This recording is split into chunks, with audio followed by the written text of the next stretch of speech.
Welcome to the Three Martini Lunch. Grab a stool next to Greg Columbus of Radio America and Jim Garrity of National Review. Three martinis coming up. Yeah, definitely grab the stool. We've got a lot to talk about today. Quite a bit has happened since we last got together on Friday on the Three Martini Lunch. We knew Joe Biden was likely to win the South Carolina primary. The latest polls showed a bigger and bigger margin. Not quite as big as the margin ended up being, but we'll get to Biden in the second martini, although he certainly overshadows the first martini as well. We've got good, crazy, and bad today, and all of it sponsored by Hydrant. For 25% off your first order of Hydrant, go to drinkhydrant.com and enter the promo code Martini at checkout. We'll tell you all about Hydrant in just a little bit. So, yeah, Jim, Saturday night, polls closed in South Carolina at 7 o'clock. I believe at 7 o'clock and 2 seconds, we all got our alerts that Joe Biden was declared the winner of the South Carolina primary, and boy, was he ever. He nearly got to 50% in a fairly crowded field, 30-point win over Bernie Sanders, who I believe was the only other person to get delegates. Tom Steyer, who'd put just about all of his eggs in that basket, did not do as well as the polls had suggested. He finished in third, and we'll talk about him here in a moment as well. And then immediately, Jim, the intelligentsia, as Mike Bloomberg likes to say it, whether it's the media, whether it's the Democratic Party, whether it's the Never-Trumpers, Martini 1 and number 2 are really going to overlap here. But everybody else has to get out. Joe Biden has to be the non-Bernie option here. So Tom Steyer gets out that night, and I think he was planning to if he didn't raise enough eyebrows after spending all those millions of dollars in South Carolina.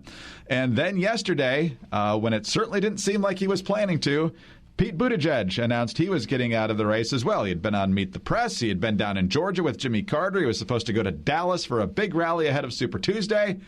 And the next thing you know, he's headed back to South Bend to drop out of the race. So we've got clips here from Pete Buttigieg and Tom Steyer. Let's start with Buttigieg, since he's obviously the one who got more traction in this campaign.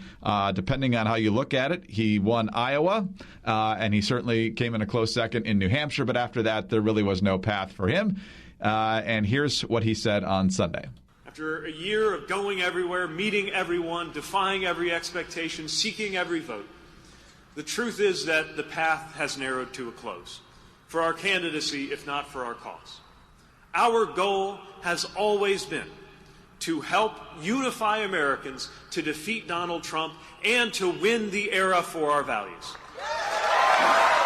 And so we must recognize that at this point in the race, the best way to keep faith with those goals and ideals is to step aside and help bring our party and our country together.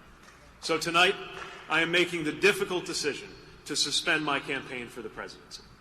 Jim, we'll get to Steyer in a second, but it sure feels to me anyway like Buttigieg got shoved out of this race. I don't know what you think about that, but this is a guy who almost none of us knew even how to say his name when he first got into the race.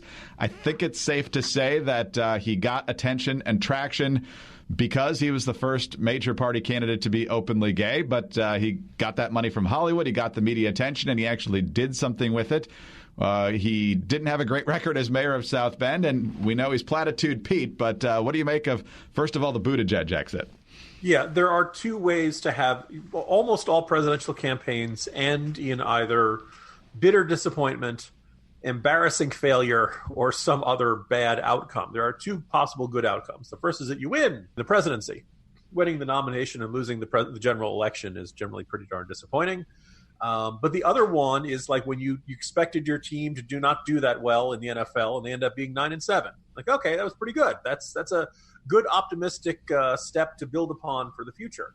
And it's much easier to think about future campaigns when you're 38-year-old Pete Buttigieg than if you're, say, 70-year-old Elizabeth Warren or any of the other septuagenarian candidates out there. I wrote about this a couple of weeks ago that when you had 25 candidates in at once, you go back to the very beginning of this cycle, polling in January 2019.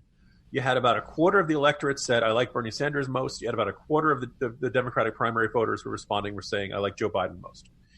Fast forward to when people actually started voting, it was about the same, at least in the national numbers.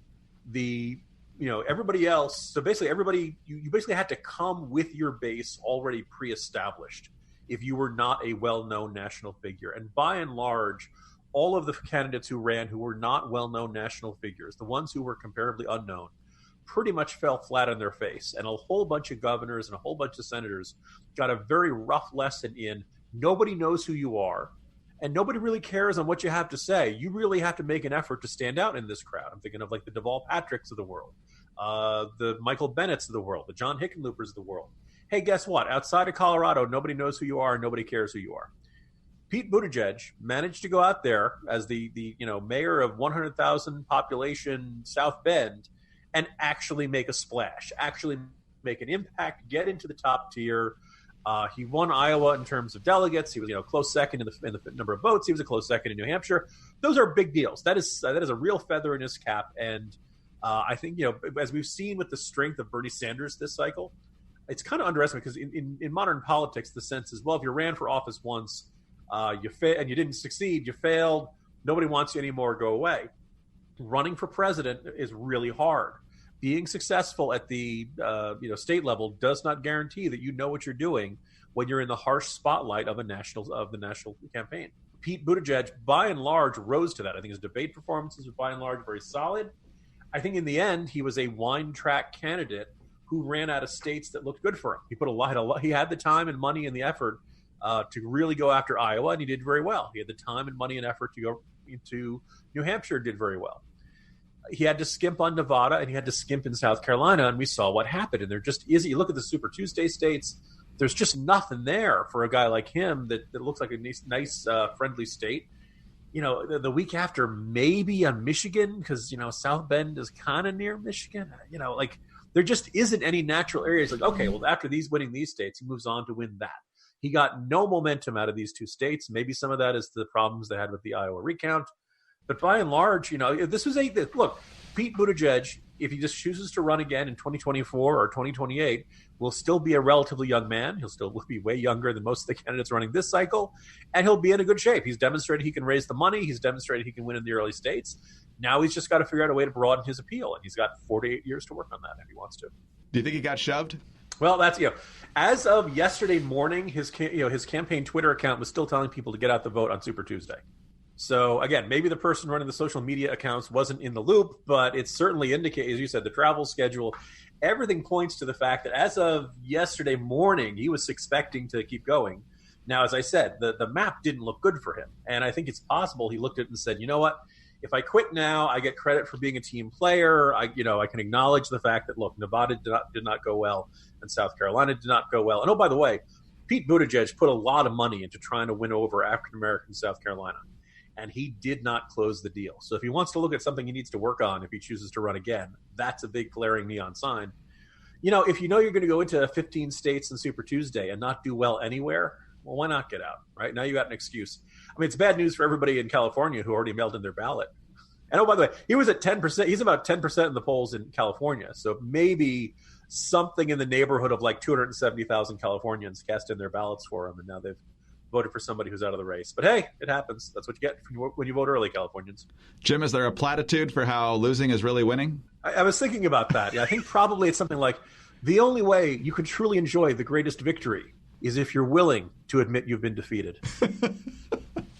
Think about that. Like it's a fortune cookie or something, Well, here's the tweet that I appreciated. First of all, his supporters were chanting 2024 last night, which is interesting because if the Democrats actually win, you would think... Strongly hinting they don't expect an incumbent Democrat to be running that year. That's right. But the tweet that just floored me last night, and it's not technically true, but it's really close to being true. It said if Pete Buttigieg runs for president in 2060... he'd still be younger than Bernie, Biden, and Bloomberg are right now. That's not technically true because he'd be slightly, I'm talking less than a year older than Bloomberg and Biden. But 40 years from now, he'd be right there. 2056. All right, we can move up one cycle earlier. Look, at that time, I'm guessing probably the colonization of Mars will be a deeply divisive issue, and maybe he's the guy who can unite us and our Martian colonies. We will see. We will see. Hopefully you and I will be around to talk about it, but we'll see. Let's go to our crazy martini now. And so Joe Biden wins big, and it's an impressive win. Almost 50% in a field of 7 candidates, 8 if you count Tulsi Gabbard, 9 if you count Schmidlap. He didn't register too highly up there, but as far as I know, he's still in. Biden flopped in Iowa. He flopped badly in New Hampshire. He came in second in Nevada, but he was a very, very distant second at 20%. And so he wins big in South Carolina after 3 horrific showings. And Jim, instantly, Joe Biden is the one we must all rally around. Forget what's happened so far. Forget what lies ahead. If you are a person who loves your party or loves America, this is incumbent upon you to get out of the way and make Joe Biden the only option opposed to Bernie Sanders here. Joe Scarborough, this is on Saturday. Mike Bloomberg, who hadn't even appeared on a ballot yet, can stop Bernie Sanders by dropping out of the race and running ads for Joe Biden on Super Tuesday. If he does not, Michael Bloomberg will be responsible for Bernie's victory. That will be his legacy. Bill Kristol and a lot of other folks on the Never Trump side of things, whatever the case for either Klobuchar or Warren, neither is going to be the nominee, and it's not going to be Bloomberg either. So it's Bernie or Biden. Tomorrow, if you live in one of the 14 states, you have to choose Joe Biden. And all these panels on the cable news, particularly CNN and MSNBC, now you've got folks from celebrities to other politicians immediately jumping on the Biden bandwagon. It seems a tad premature, but Jim, I know the last thing they want is the first thing we want, which is chaos in Milwaukee. So what do you make of all this?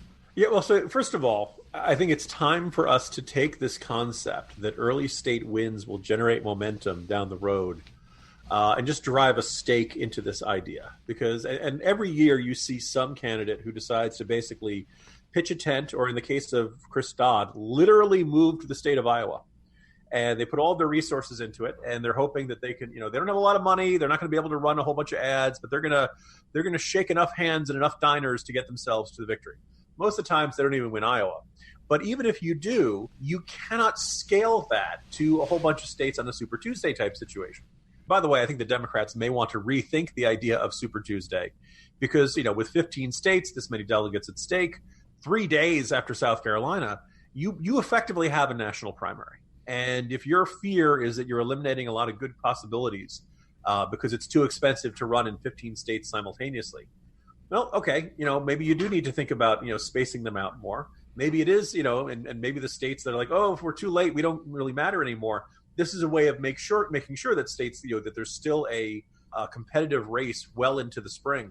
But the other complication here is that it's very clear Iowa and New Hampshire are not representative of certainly the Democratic Party as a whole. And I think you could probably argue they may not be representative of the Republican Party as a whole either. There are really not that many African Americans in Iowa or New Hampshire. Joe Biden has always had, his strength from the beginning of this cycle has been he has the best numbers amongst African Americans. And there weren't enough in Iowa to show it. There were not enough people in New Hampshire to show it. Nevada was more heavily Latino. But he started getting at least a little bit better there. And now we finally come to a state that has a lot of African Americans voting in its Democratic primary. And lo and behold, Biden wins big. Although it's also worth noting he did particularly well amongst white suburbanites. Democrats, this is a giant flashing neon sign that if you nominate Bernie Sanders, you A, are not guaranteed high turnout amongst African Americans, and B, you will probably lose a whole bunch of suburbs you're counting on winning. But you know what? They're not going to listen to us. It doesn't really matter. You put all that stuff together, it's almost unheard of to have finished 5th place in New Hampshire and then turn around and win in South Carolina. I think voters don't care about who won in this state or that state. Maybe it's that South Carolinians are particularly skeptical of what those northern and Midwestern states voted for. But this is one of those things where, all of a sudden it totally changes everything. I can understand why Mike Bloomberg's like, hey, wait a second. We haven't really competed, gotten into any serious competitions yet. Why is everybody yelling for us to leave the race? That having been said, Greg, as I laid out in today's Morning Jolt, Mike Bloomberg is not looking good in a whole bunch of these states. Polls can be wrong and all that stuff. But again, if you're hitting like 13%, you're probably not going to win the state with like 30 to 40%. Polls are very rarely that far off. So you're looking at this and you're like, okay, well, where are Bloomberg's good states? He's at 13% in California in the Real Clear Politics average. Maybe Buttigieg gets out. Maybe it puts him above 15. Okay, good. You're getting some delegates. Because if you're below 15, you're not getting any delegates. And you know what? He is right now 11.5% in Virginia. I'm not sure he's getting delegates in Virginia. 16.7% in Texas. All right, that's good. He's getting some. 16% in North Carolina. Okay, it's getting close, but he probably does there. Colorado, he's at 14% or 11%, depending on which poll you had. By the way, dear pollsters, we could use more polls in these states. Maine, he's at 14%, right on the borderline there. Greg, I was kind of shocked by this. There's been one poll in Utah. Guess where Mike Bloomberg is? 19%. Wow. I'm trying to figure, like, Mike Bloomberg and heavily Mormon Utah does not go together. The only thing I think of is, maybe the soda ban. I don't know. Dear Mormon listeners, we love you. I kid because I love. And the only state where I could find a poll in which he actually led, unless you read the Jolt today, Greg, you're never going to guess. He's actually leading somewhere? I have no idea. Arkansas. Wow, that's weird. You saw that coming, right? No, not at all. I'm picturing the Pace salsa commercial. New York City, it doesn't seem like the most natural match. But you add it all up. Maybe he wins Arkansas. Maybe some of these states he gets some delegates here, he gets some delegates there, but it's really there. He's not going to get any in Vermont. That's Bernie's home state. He's not going to get any in Massachusetts. He's not going to get anything in Minnesota. And as we said, a whole bunch of these states, he's right around that 15% threshold. You add all that up, and you're like, oh, okay, well, maybe he'll get some by the end of the day. But he's spent $500 million so far, which is what really is mind-boggling. If this has been an experiment of, wow, if you had unlimited funds, could you get people to vote for you just by dominating the airwaves? And so far, the answer is no. So when people are saying Bloomberg ought to get out, if he doesn't do something really impressive tomorrow, you're going to hear a lot more of these cries come Wednesday. Yeah, I don't think he's going anywhere. Obviously, the debate performance in Vegas hurt him. There's another billionaire in the race, Jim, but I think the fact that I forgot to talk about him in the first martini is kind of indicative of where we are here. But real quickly on Tom Steyer, but Saturday night in South Carolina, he could read the results quite clearly. Here's what he said. But I said if I didn't see a path to winning, that I'd suspend my campaign. And honestly, I can't see a path where I can win the presidency. So there it sounds like he was really thinking he had a path to victory. But in the very same speech, Jim, he said this, which I know will grind your teeth, so be careful. And I didn't get into this race and start talking about things to try and get votes. I was in this race to talk about things that I care the most about and that I continue to care the most about. Must be a South Carolina thing, Jim. So first of all, this means that up until Saturday afternoon, he saw a path to victory. I guess so. This is delusional, right? And this is one of those things where, out of having covered a whole bunch of presidential races right now, I don't like it when we in the media or we in the general public are basically asked to enable someone else's delusional fantasy. Between Iowa and New Hampshire 4 years ago, my colleague Charlie Cook saw Jim Gilmore insisting to a television interviewer that he was going to win the New Hampshire primary. If in that situation, that's where you really need to medicate someone. This is where you need someone to sit him down, check him for concussions, right? Ask him who's the president, all those kind of questions.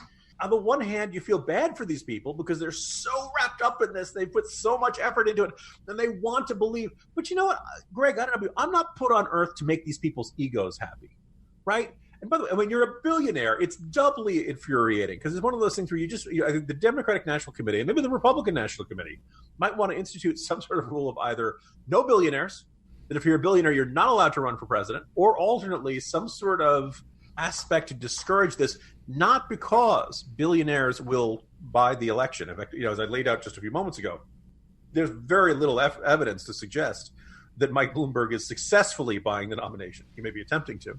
But the second thing that's kind of, just jumping out, it's a giant waste of time and money and resources. And because he ran so many ads, he was getting enough name recognition, so he's appearing in the polls. We all kind of groaned every time the question went to him in the polls. We don't want billionaires treating the presidential campaign as some sort of baseball fantasy camp where they put in a large fee and they get to pretend that they're a presidential candidate. We've got an actual election to run here. So I am, good riddance, Tom Steyer. The question is not why he quit; it's that why he was in the race in the first place. Billionaires should not be playing political strategists. They don't really know what actually the people want. This should, and if Steyer flopping and Mike Bloomberg flopping after spending $500 million, it's more than that now, more than $500 million, then at some point that other billionaires should say, okay, it won't work for me either. My suspicion, though, Greg, is they're looking at that and saying, no, if I ran, it'd be totally different. Well, I think I know where they got their inspiration from, because 4 years ago, another billionaire who everybody said didn't know what he was doing got in the race, and turns out he ended up doing pretty well. The frightening lesson is that it's not to be a billionaire that matters, it's being a celebrity that matters. All right. Well, if you're still running for president, so that's you, Biden and Bernie and Bloomberg and Warren and Klobuchar and Schmidlap, you're going to need energy. You got 14 states tomorrow, and if you hang on after that, you got a long way to go. And so you're going to need energy, and you're going to need good health to do that. But did you know that 75% of us are walking around every day chronically dehydrated? We are suffering needlessly from frequent headaches, energy slumps, you don't want to be low energy, and poor focus. And it doesn't have to be that way. And that is where Hydrant could be the solution for you. Hydrant creates flavored electrolyte packets that you just mix directly into your water to make hydrating your body easy and delicious. Each rapid hydration mix has the 4 essential electrolytes that your body needs: sodium, potassium, magnesium, and zinc. They all help you hydrate quickly and stay hydrated all day. And Hydrant is backed by research. The formula was developed by Oxford scientists to provide perfectly balanced, efficient hydration. There are no synthetic colors or artificial sweeteners. The formula is vegan, and you can choose between 3 different flavors or just select a variety pack.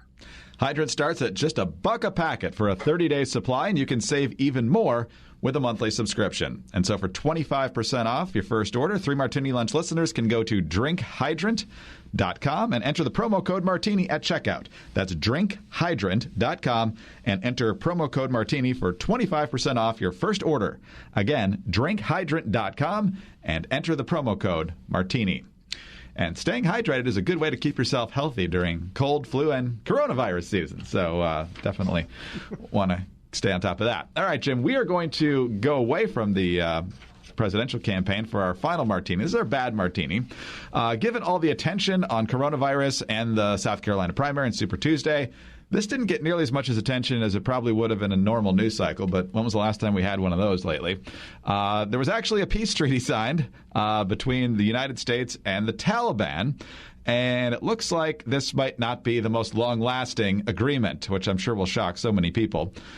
This is from Yahoo and Agence France Presse. A deadly blast shattered a period of relative calm in Afghanistan Monday as the Taliban told fighters to resume operations against Afghan security forces just days after signing a deal with Washington aimed at ushering in a new era of peace. No group immediately claimed responsibility for the attack at a football ground in Khost in eastern Afghanistan, where 3 brothers were killed, according to AFP. The blast occurred at around the same time the Taliban ordered fighters to start up attacks against Afghan army and police forces, bringing to an apparent end the quote-unquote reduction in violence period that had seen a dramatic drop in bloodshed. But here's the crazy part. As per the U.S. Taliban agreement, this is the Taliban now, our Mujahideen will not attack foreign forces, but our operations will continue against the Kabul administration forces. So the civil war continues, Jim. They're just going to be nicer to us, I guess. Obviously, you and I would love to bring the troops home, or at least the vast majority of them. It's been almost 19 years now that we've been there. And maybe it's just a part of the world that's never going to be stable. I'm not going to sit here and pretend that I have any answers here, really. But the likelihood of Afghanistan showing any sort of stability in the long or even the short run here seems really, really low. Yeah, I guess you could say the only silver lining is we didn't end up inviting them to Camp David to have some sort of formal ceremony. Look, the day the deal was signed, you could see the contrast in the way that Secretary Pompeo and Zalmay Khalilzad, pardon me as I'm mangling his name, were characterizing this as a ceasefire and a step towards peace and a step towards Afghanistan determining its own future. And the Taliban were touting it as a victory. As far as they're concerned, we're surrendering. And I think that's, no matter how much we may want to spin it, look, it's completely understandable Americans want to get done. It's completely understandable they may feel like after 18 going on 19 years, we've done all we can do. But we should at least be cognizant of the risks of this, not just, that this is going to end with a lot of Afghanistan schoolgirls getting their faces splashed with acid in the months and years to come. This is going to be interpreted as a sign of, okay, you can beat the Americans if you wait them out. You can beat the Americans if you annoy them long enough. The Americans the Americans are unwilling.